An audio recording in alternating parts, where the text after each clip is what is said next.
على آله وصحبه أجمعين أما بعد. Terlihat slide-nya? Terlihat.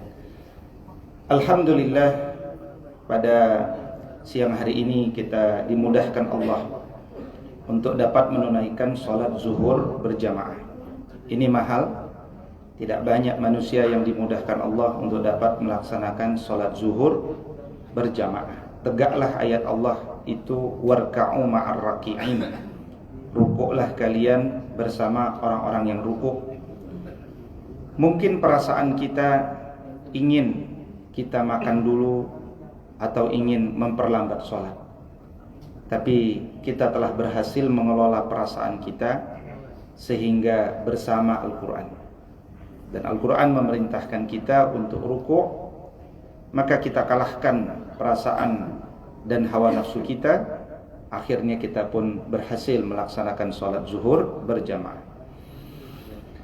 Dalam serial adab yang akan disampaikan pada siang hari ini, tema yang akan dibahas adalah adab mengelola perasaan bersama Al-Quran. Materi ini penting, minimal bagi sebagian orang yang sering berdiskusi, karena mereka seringkali mendahulukan perasaan daripada ilmu.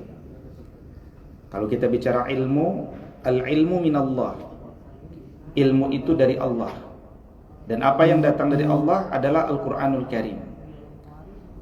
Tetapi pada sisi lain, setiap manusia diilhamkan dengan sifat fujur dan taqwa. Fa'alhamaha fujuraha wa taqwaha. Maka setiap hari kita mengelola perasaan antara ikut ilmu ataukah ikut perasaan. Tetapi beruntunglah orang-orang yang selalu mensucikan jiwanya. Quran surat Al-Mu'minun ayat pertama sampai kedua diawali dengan Bismillahirrahmanirrahim. Qad aflahal mu'minun alladzina hum fi salatihim khashi'un. Jadi orang-orang itu sangat beruntung, khususnya orang-orang beriman, yang ketika dia melaksanakan sholat bukan karena adah, bukan karena kebiasaan, tapi karena qurbah, karena ingin mendekatkan diri kepada Allah. Perasaan yang dibimbing oleh Allah akan membuat dia semakin butuh Allah, dan akan semakin dimudahkan Allah untuk khusyuk dan tunduk dalam melaksanakan perintah Allah. Hal yang kedua, kenapa kita perlu membahas hal ini? Karena banyak di antara kita selalu ingin membahagiakan perasaan orang lain, meskipun pada akhirnya ternyata itu bertentangan dengan ilmu. Padahal kalau ada 1000 orang di sekitar kita, mungkinkah kita membahagiakan 1000 perasaan mereka? Terlebih kalau perasaan itu bertentangan sekali lagi dengan ilmu. Maka mengelola perasaan itu adalah mengelola bagaimana jiwa kita bahagia bersama ilmu. Karena pada akhirnya yang menemani kita adalah ilmu. Yang menemui kita pertama kali juga adalah ilmu. Yang membuat seorang muslim itu visinya besar juga adalah ilmu. Karena ilmulah Allah mengatakan wala tahinu wala tahzanu wa antumul a'laun. Jangan pernah kalian merasa minder, jangan pernah kalian merasa rendah diri, merasa lemah. Kalian itu tinggi. Orang-orang beriman itu tinggi. Tinggi karena narasinya tinggi. Narasinya tinggi karena dia tidak ikut pemikiran manusia, tapi dia ikut ilmu dari Allah Subhanahu wa ta'ala. Karena itu kemudian menarik sekali sharing dari sahabat junior bernama Jundub bin Abdullah radhiyallahu ta'ala anhu. Beliau mengatakan, nahnu fityanun hazawiratun. Dulu ketika aku berada di usia muda mendekati baligh, kami bersama Nabi SAW. Nah, tahapan seperti apa yang dialami oleh Jundub waktu itu? Fata'allamnal imana qabla an nata'allamal Qur'an. Dahulu sebelum kami diajarkan Al-Quran, kami terlebih dahulu ditanamkan iman. Artinya, iman itu penting didahulukan, ya, sehingga kita punya alasan kenapa kita harus salah satunya berlelah-lelah bersama Al-Quran. Iman akan membuat kita bahagia bersama Al-Quran. Berapa banyak hari ini orang-orang yang mendahulukan dekat bersama Al-Quran tapi merasa lelah, merasa bosan, bahkan menjauhi Al-Quran setelah dahulu dia dekat dengan Al-Quran. Fa innallaha la tamallu, fa innallaha la yamallu hatta tamallu. Kata Nabi, Allah itu enggak pernah bosan sampai kalian sebenarnya yang bosan. Kenapa kita punya alasan untuk bosan? Kalau kita memiliki iman, maka tanamkanlah dahulu iman sebelum kita mendekati Al-Quran. Niscaya ta'allamna Al-Quran fazdadna bihi imanan. Pada saat itu, ketika kita mulai membaca Al-Quran, ayat-ayat Quran itu akan menambah iman kita. Dan ini sejalan dengan Quran surat Al-Anfal ketika Allah mengatakan, wa idza tuliyat alaihim ayatuhu zadatuhum imana. Dan ketika dibacakan ayat-ayat kami, bertambahlah imannya. Dan ini berbeda dengan mereka yang diperbacakan ayat Allah Subhanahu wa taala itu hatinya biasa-biasa saja. Karena dia tidak pernah punya alasan kenapa dia harus mencintai Allah. Maka tanamkanlah iman dalam diri dan lingkungan kita, agar iman itu senantiasa membasahi jiwa-jiwa kita. Allahumma habib ilainal iman wa zayyinhu fi qulubina. Ya Allah, jadikanlah hati ini mencintai iman, dan jadikanlah iman itu menghiasi jiwa-jiwa kami. Ketika Al-Quran itu telah dijadikan pegangan hidup kita, maka posisinya nanti ada di atas. Jiwa kita itu akan siap berada di bawah bimbingan Al-Quran. Karena kita yakin tidak ada lagi yang layak untuk kita ikuti kecuali Al-Quran. Kalau kita tidak ikut Al-Quran, sederhana, kita pasti ikut pemikiran manusia, entah dari manapun. Padahal manusia berpikir tentulah berpotensi salah dan terbatas. Maka apa yang substantif ketika kita belajar Al-Quran itu? Karena Al-Quran huwal adab, ya. Al-Quran itu adab. Inna hadzal Qur'an ma'dubatullah. Sesungguhnya Al-Quran ini jamuan adab dari Allah. Nabi teladan orang-orang beradab karena Nabi diajarkan dan ditanamkan nilai-nilai Quran. Kata Nabi, "Addabani Rabbi fa ahsana ta'dibi." Allah telah mengajarkan adab kepadaku dan memilihkan kurikulum adab terbaik untukku. Dari mana? Dari Al-Quran. Maka pelajaran Al-Quran itu jangan dijadikan pelajaran pelengkap penderita. Jangan kemudian kita merasa dekat dengan Al-Quran hanya karena kita mengajarkan Al-Quran atau belajar Al-Quran. Tetapi sosok-sosok Qur'ani adalah sosok-sosok yang Al-Quran itu betul-betul dijadikan panduan hidupnya. Pada saat itu Al-Quran itu hidup dalam jiwa kita dalam bentuk akhlak. Kana khuluquhul Quran. Nabi itu teladan dalam menghidupkan Al-Quran. Kalau ingin lihat Quran, lihat Nabi. Karena akhlak Nabi itu adalah wujud Al-Quran. Maka substantif mengajarkan atau belajar Al-Quran itu, substansinya adalah kita belajar standar. Apa itu bahagia? Atau dalam bahasa Al-Quran as-sa'adah.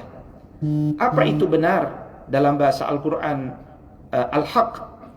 Apa itu kebaikan? Dalam bahasa Al-Quran al-khair. Kita belajar as-sa'adah, kita juga belajar lawannya as-sa'adah, yaitu kesedihan, kekecewaan, as-syaqawah. Kita belajar kebenaran al-haq, tapi kita juga belajar apa lawan kebenaran, yakni ad-dhalal wal batil, jalan yang sesat dan jalan yang sia-sia. Kita belajar standar kebaikan al-bir, tapi kita juga dari Al-Quran belajar apa itu al-ism, dosa. Kita jadi tahu jalan cahaya yang cuma satu, yaitu an-nur, tapi kita juga jadi tahu apa hakikat jalan-jalan kegelapan yang banyak, az-zulumat. Kita jadi tahu apa itu ala siratal mustaqim, jalan yang lurus itu. Kita juga tahu jalan-jalan al-maghdubi alaihim, yang dimurkai Allah Subhanahu wa taala.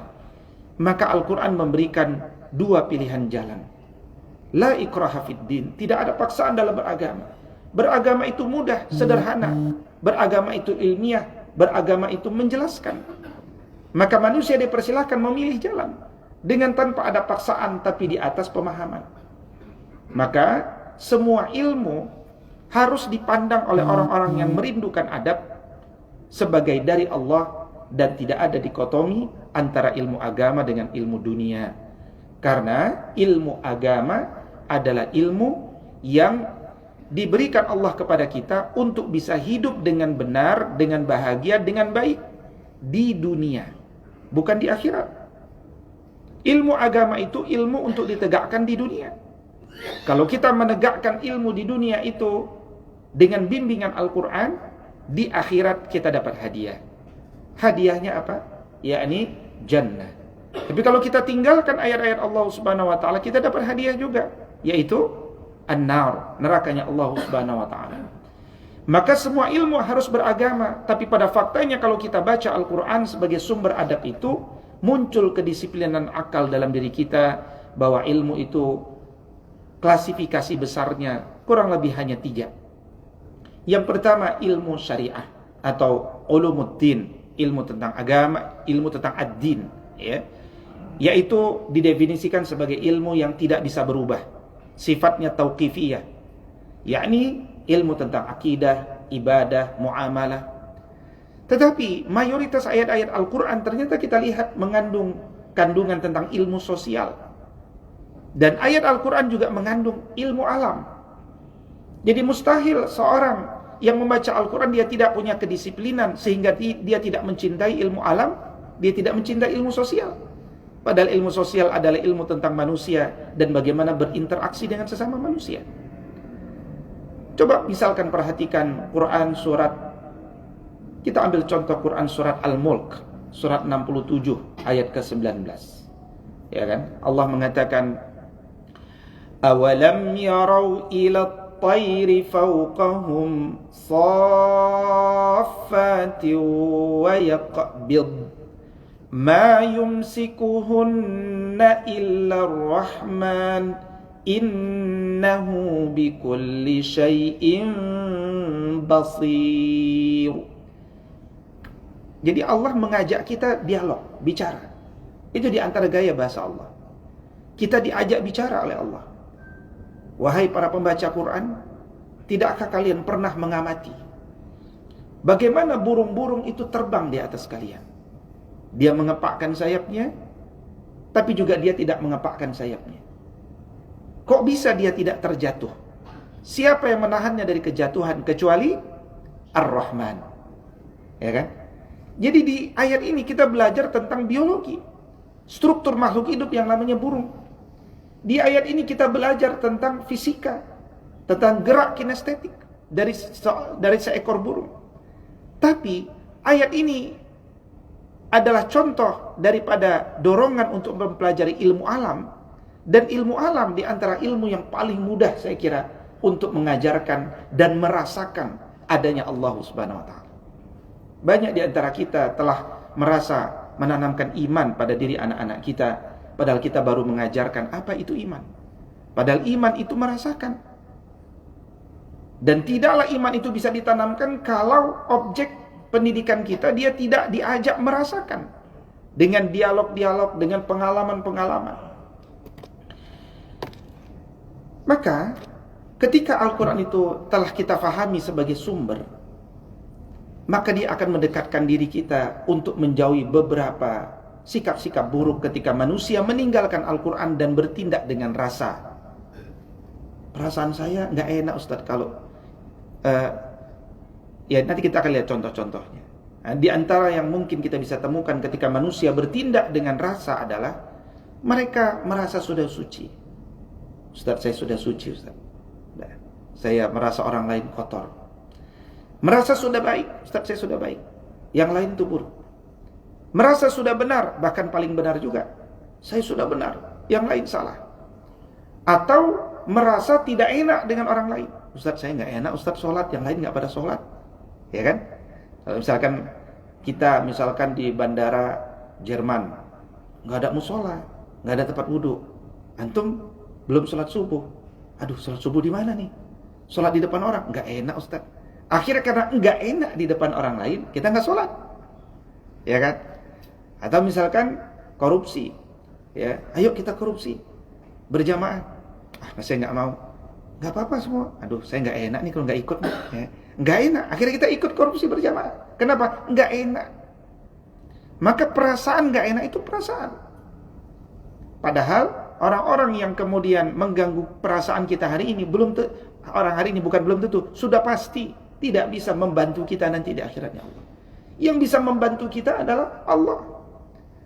Kita sering ingin diakui oleh orang-orang di sekitar kita, mendapatkan akreditasi dari orang-orang di sekitar kita.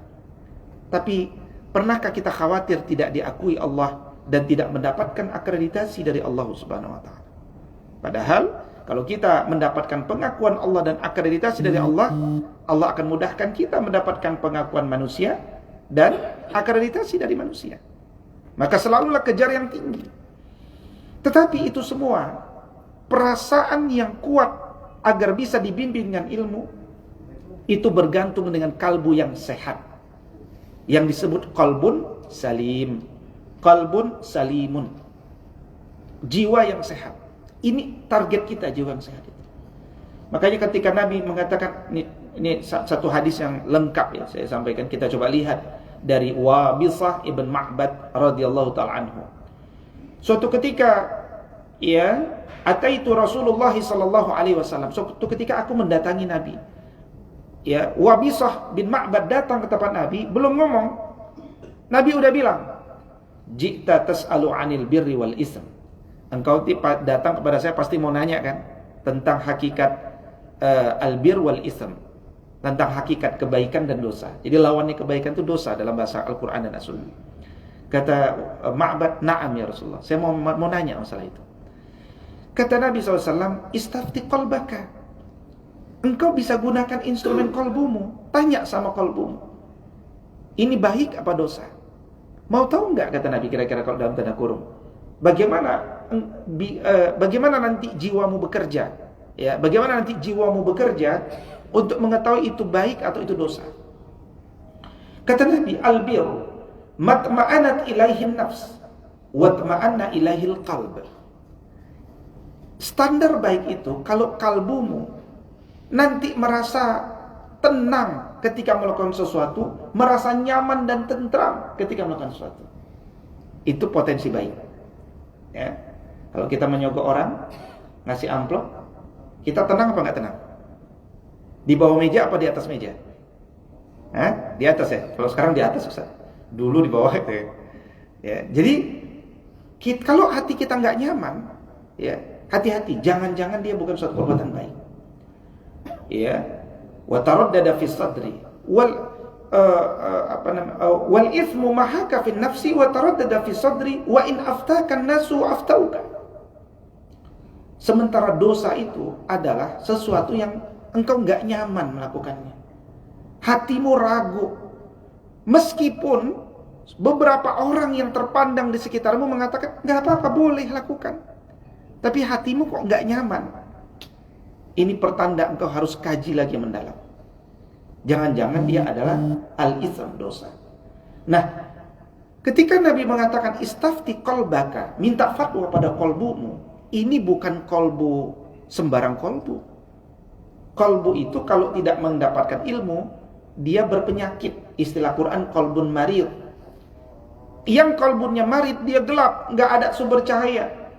Kalau kita minta fatwa padanya, berbahaya. Contoh, dulu di masa saya remaja pernah melihat satu infotainment.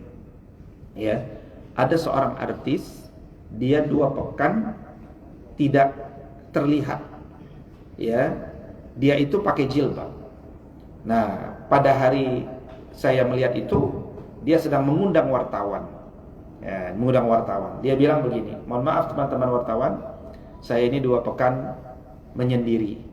Saya bertanya kepada Allah, sebenarnya yang terbaik buat saya itu apa? Pakai jilbab atau nggak pakai jilbab?" Dan setelah 2 bulan Tuhan menjawab pertanyaan saya. Yang terbaik buat saya adalah tidak pakai jilbab. Hari ini saya konferensi pers, saya membuka jilbab saya. Itu saya, waktu itu berpikir juga, masih SMA apa gitu. Saya pengen tahu Tuhan yang mana yang dia tanya. Ya. Tuhan yang mana yang ditanya, yang mengatakan bahwa yang terbaik adalah membuka jilbab. Padahal dulu di umur 22 ya Pak, saya di satu lingkungan kerja, ada seorang wanita, dia nggak pakai jilbab. Saya dorong, Mbak pakai jilbab Mbak. Nanti kalau saya pakai jilbab, saya dijauhi teman-teman saya. Itu perasaan. Nanti kalau saya pakai jilbab, nanti saya nggak laku. Perasaan. Jadi kalau saya pakai jilbab, nanti saya macam-macam. Sampai umur 22 itu saya nulis artikel dulu di alhikmah.com, 10 alasan wahai wanita muslimah kenapa engkau harus pakai jilbab. Kenapa? Itu dari pertemuan-pertemuan saya dengan alasan-alasan di masa itu yang memang jarang pakai jilbab. Alhamdulillah waktu itu Mbak itu saya dorong mau dia pakai jilbab. Meskipun umurnya sudah 32 tahun belum laku istilahnya waktu itu ya. Ya, tapi ternyata Allah memberikan jalan luar biasa. Ya, dia dapat suami dari Jerman. Ya, waktu itu orang Jerman masuk mualaf, saya disuruh memastikan dia laki-laki baik atau tidak, dan seterusnya. Jadi selalu ada cara Allah membahagiakan orang yang selalu ingin menyempurnakan agamanya. Jangan bawa perasaan. Bawa perasaan itu ya kita nggak mikir saja. Selalu muncul 1000 alasan kenapa kita tidak pakai jilbab. Nggak usah mikir. Entah kenapa tiba-tiba kita punya alasan untuk meninggalkan satu perbuatan baik. Makanya ilmu akan memberikan kita minimal satu alasan kenapa kita harus istiqomah dan merawat setiap kebaikan yang telah kita mulai. Disinilah pentingnya kita membersihkan kalbu kita, ya, agar siap diatur oleh Allah. Nah, orang-orang yang tunduk kepada Allah, orang-orang yang takut kepada Allah, dia punya sifat khasyah, itu pertanda orang itu berilmu. Ya, para ulama itu bukan tukang ceramah, bukan. Semua orang harus menjadi ulama. Ya. Ilmu fardu ainnya harus dapat selesai.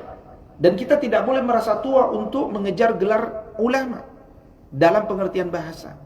Innama yakhshallaha min ibadihil ulama. Tapi kalau kita ngerti agama, tapi kita tidak tunduk kepada Allah, tidak takut kepada Allah, dia bukan seorang alim, dia hanya baru tahu di kepala tapi belum masuk dalam sifat khasyah. Khasyah bukan di kepala, khasyah dalam jiwa.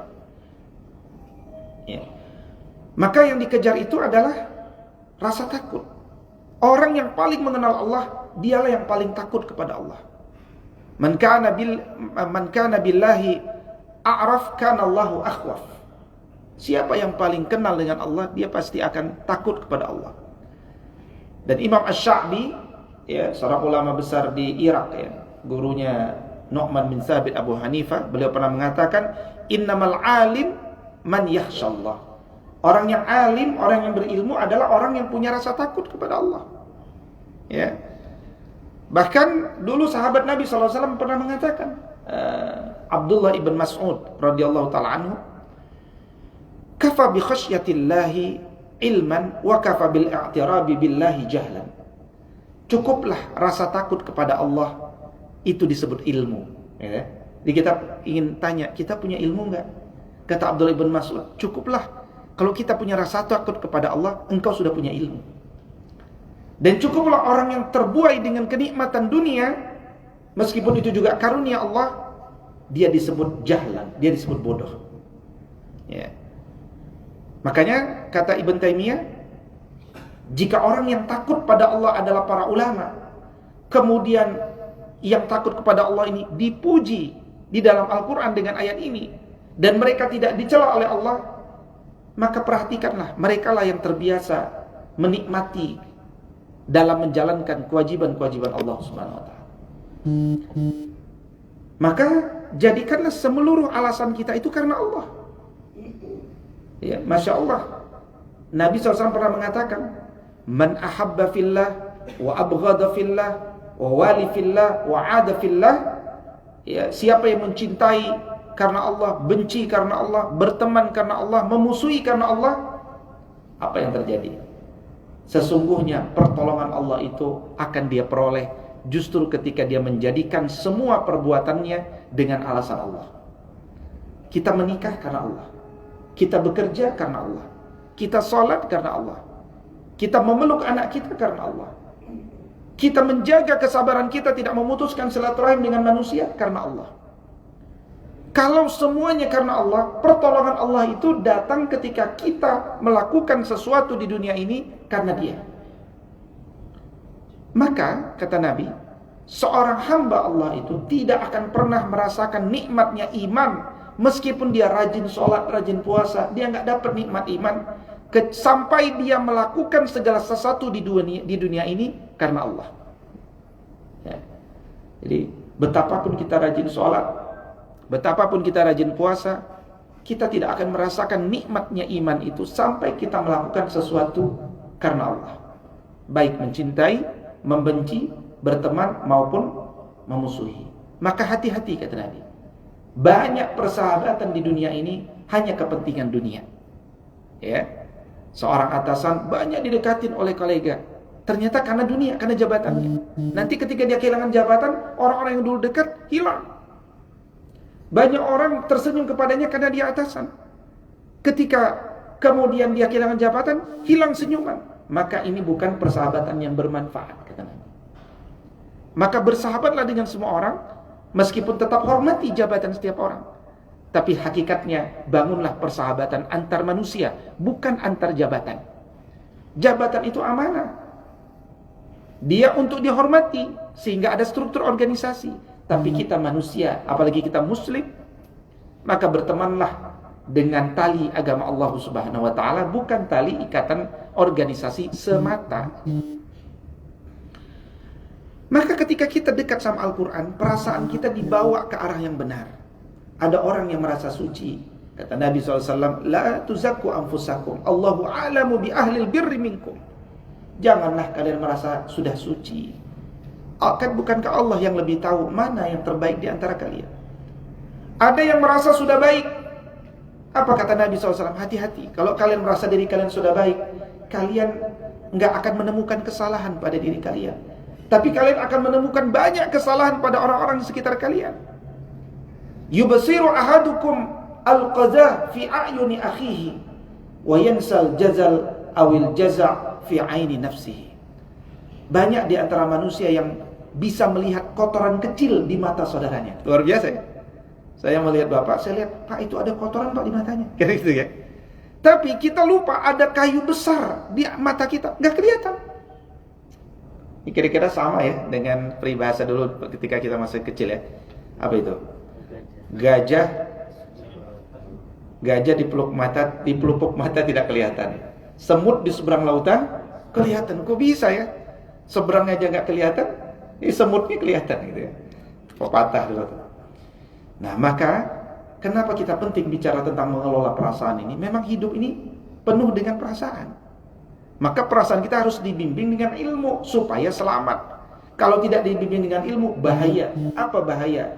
Sekedar mengikuti rasa. Kata Nabi SAW, Salasun muhlikatun. Ada 3 hal yang akan membawa manusia pada jurang kebinasaan. Wala'iyadzubillah. 1. Syuhun muta'un. Tamak lagi kikir. Udah tamak dia kikir. Yang kedua, wahawan muttaba'un. Dia mengikuti hawa nafsu yang selalu mengajaknya pada keburukan. Yang ketiga, wa'ijabul mar'i binafsi. Dia ujub pada diriku. Loh, aku kok pinter ya? Aku kok kaya ya? Aku kok punya jabatan ya? Nah, itu ujub ini. Ya, hati-hati kalau kita memiliki 3 hal ini. Ini adalah jurang kebinasaan. Salasun muhlikatun. Dia tamak, lagi kikir, mengikuti hawa nafsunya dalam perbuatan buruk, dan ujub, takjub pada diri sendiri. Maka selalulah kita yakin pada kebaikan dari Allah. Ya, selalu yakin pada kebaikan dari Allah. Di surat-surat Madaniyah, ya, di era Madaniyah, turun surat Al-Baqarah. Waktu itu turun di umur Nabi 55 tahun untuk pertama kalinya perintah untuk berjihad. Jihad itu apa? Al-qital. Jihad itu adalah perang. Bapak-bapak kalau disuruh perang mau nggak? Ya, secara umum sifat kita nggak mau, iya kan? Kenapa? Ninggalin anak istri berbulan-bulan. Kedua, belum tentu pulang dengan selamat. Ketiga, kalau pulang berpotensi cacat. Iya. Wah, nggak enak semua nih. Tapi itulah akhirnya kita memahami kenapa ayat-ayat Madaniyah itu dibelakangkan. Ya kan? Ayat-ayat Makkiyah didahulukan. Karena orang kalau sudah punya iman justru merindukan ini. Ya, merindukan ini. Ya, merindukan qital. Nah, tetapi kemudian Allah berikan paradigma berpikir kepada kita. Allah tahu wa huwa kurhul lakum. Kalian enggak suka kan dengan qital? Tapi wa asa an takrahu syai'an wa huwa khairul lakum. Apa yang kalian enggak suka, ya kan? Dia itu sebenarnya baik bagi kalian. Wa asa an tuhibbu syai'an wa huwa syarrul lakum. Apa yang kalian suka, jangan-jangan dia buruk bagi kalian. Maka kita perlu standar. Wallahu ya'lamu. Standar Allah lah yang jelas. Wa antum la ta'lamun. Kalian enggak tahu. Daun pepaya ada banyak di depan kita. Mau dimakan pahit. Enggak suka, saya tinggalin. Padahal daun pepaya itu baik tuh buat kita. Tapi ada gorengan di depan kita banyak. Suka kita makan gorengan. Baik enggak? Kalau satu baik. Kalau sekilo enggak baik. Jadi ada standar baik tidak baik.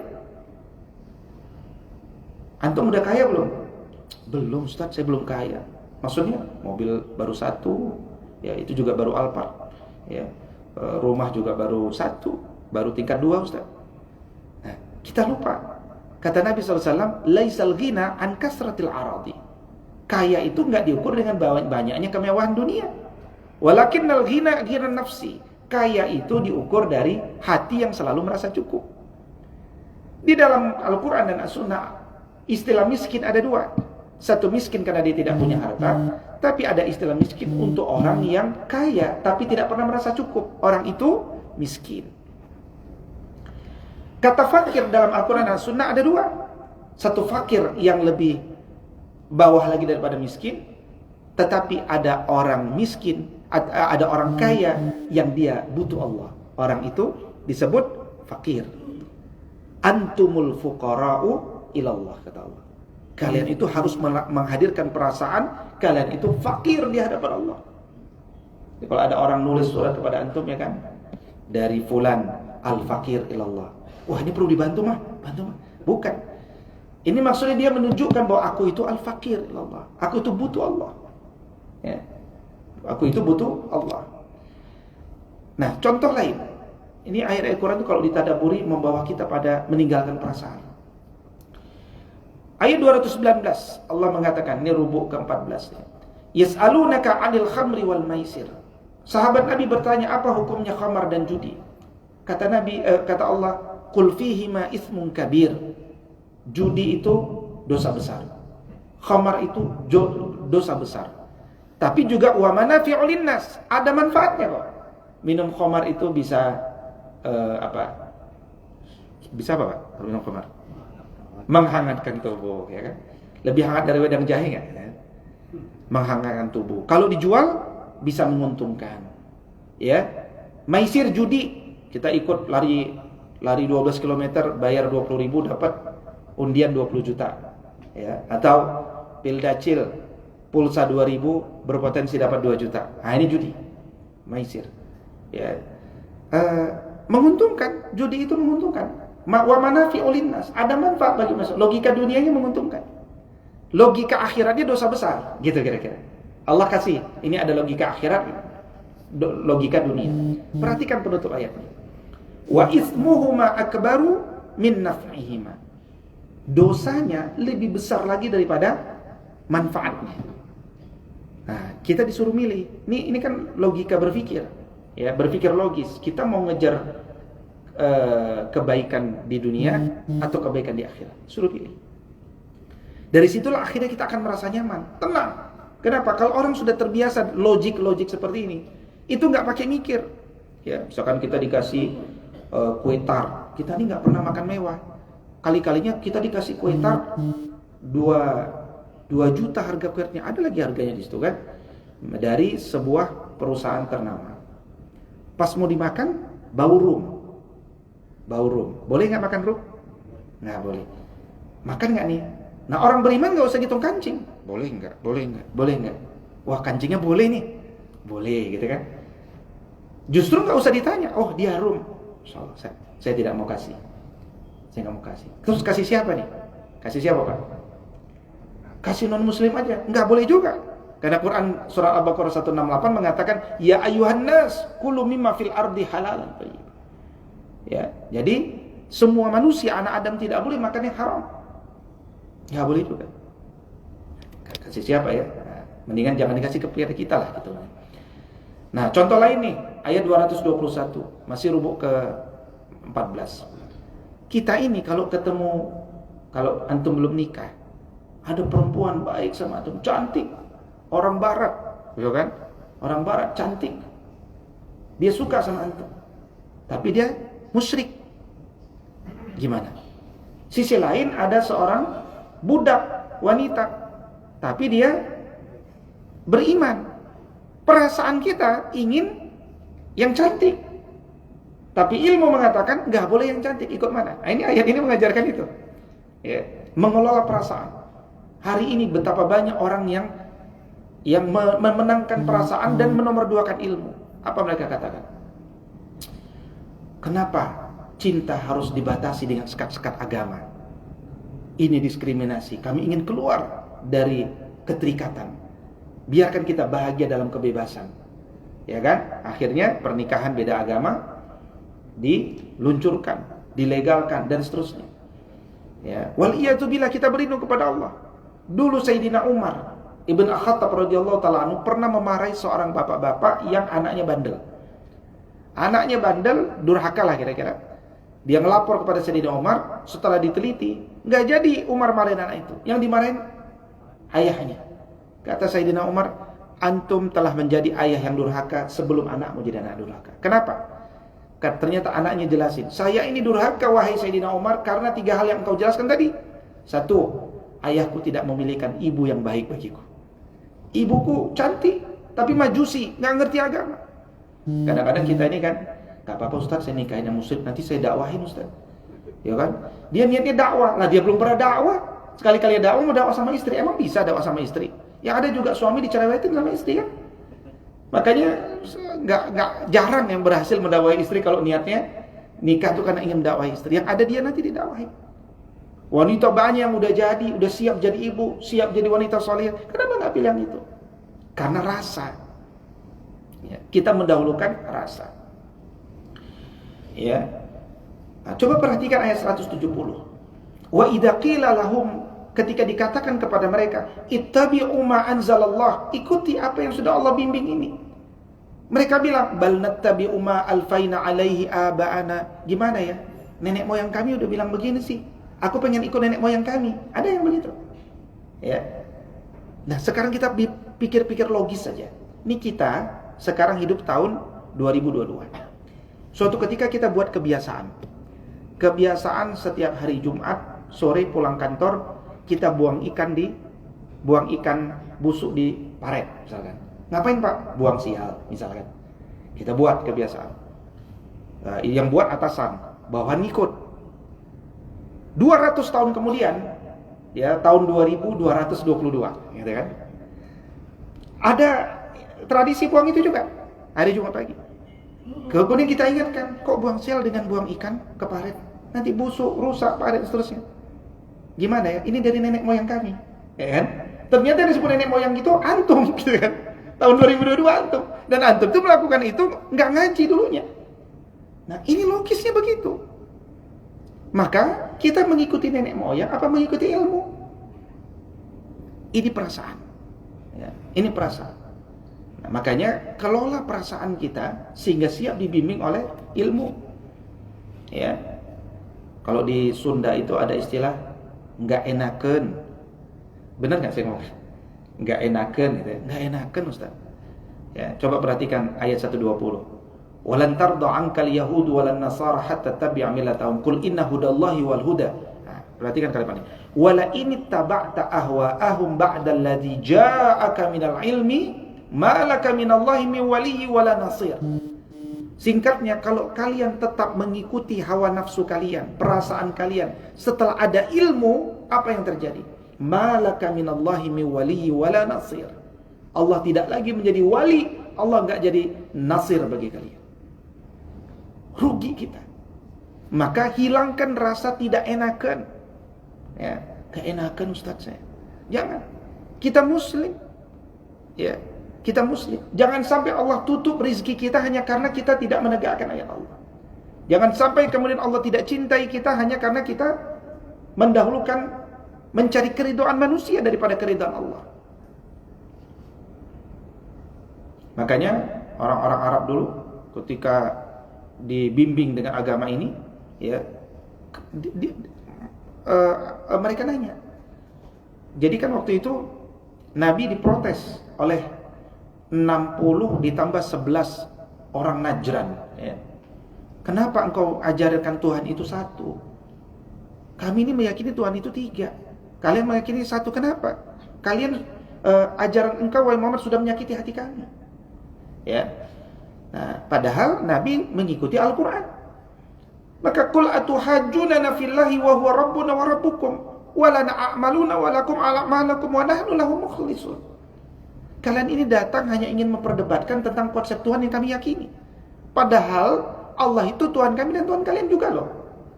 Ya sudah, lana a'maluna wa lakum a'malukum. Bagi kami amal kami, bagimu amal kalian. Tapi kami melakukan ini hanya karena kami mengikhlaskan diri kami kepada Allah Subhanahu wa taala. Demikianlah bahasa tegasnya Nabi. Ya, orang Najran itu tetap dijamu, tetap diajak bicara baik, tetap luar dihantarkan dengan baik. Itulah akhlak itu. Ya, itu akhlaknya Nabi SAW itu luar biasa.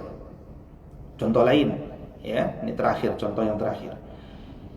Apa hukum berperang di bulan haram? Enggak boleh. Berperang bulan haram enggak boleh dalam syariat Islam.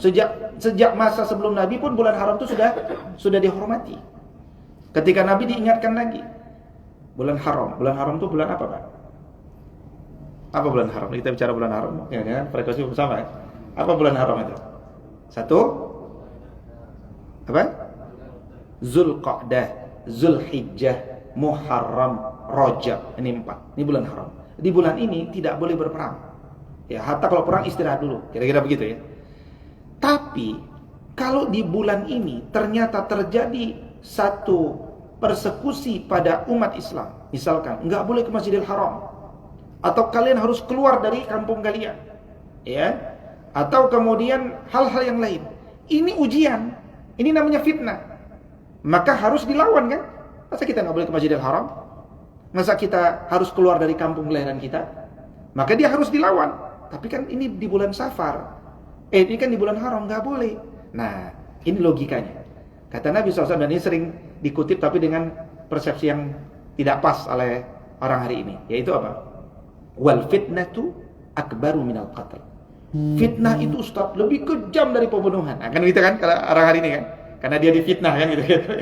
Jadi sebenarnya wal fitnatu akbaru minal qatl itu sejarahnya adalah ya, ujian kepada kaum muslimin di bulan haram itu lebih besar lagi persoalannya dibandingkan larangan Allah untuk berperang di bulan haram. Maka artinya apa? Enggak apa-apa berperang di bulan haram kalau pada saat itu kita ingin menghilangkan ujian itu, gitu maksud. Itu namanya logika berpikir. Ya samalah ketika dulu, kalau tidak salah Afghanistan pernah diserang Amerika. Kalau tidak salah di bulan Ramadan. Kalau tidak salah ya, apa di bulan Syawal. Kemudian para tokoh-tokoh Islam mengatakan, jangan serang Afghanistan. Kenapa? Hormati, kami sedang berpuasa. Nah, gitu kira-kira. Ternyata Pentagon jawab waktu itu. Saya waktu itu masih SMA juga begitu ya. Pentagon jawab, dia bilang, menurut kajian kami, hukum menyerang kaum muslimin di bulan Ramadan nggak ada. Larangannya nggak ada. Yang benar yang siapa? Yang benar Pentagon. Nggak ada kan larangan? Ya, nggak ada larangan. Nah, kita Indonesia kalau diserang oleh musuh di bulan Ramadan, apa sikap kita? Lawan, bukan mohon musuh jangan serang kami bulan Ramadan, kami sedang puasa. Ya. Nggak ada kalimat itu. Ya.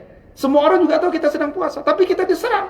Ibaratnya Nabi sejak dulu sudah mengajarkan musuh nggak dicari, tapi kalau musuh datang jangan berlari. Dan itu jadi amalan jihad di bulan Ramadan lebih besar pahalanya. Dan perang itu tentang perang itu. Kan pertama kali Nabi perang Badar. Perang Badar itu pun terjadi ketika Nabi usia pensiun umur 55 di bulan Ramadan. Sampai proklamasi kemerdekaan kita pun nggak menunggu bulan Syawal, ya kan? Pak Soekarno nanti aja ya ba'da Syawal gitu kan? Nggak ada kan?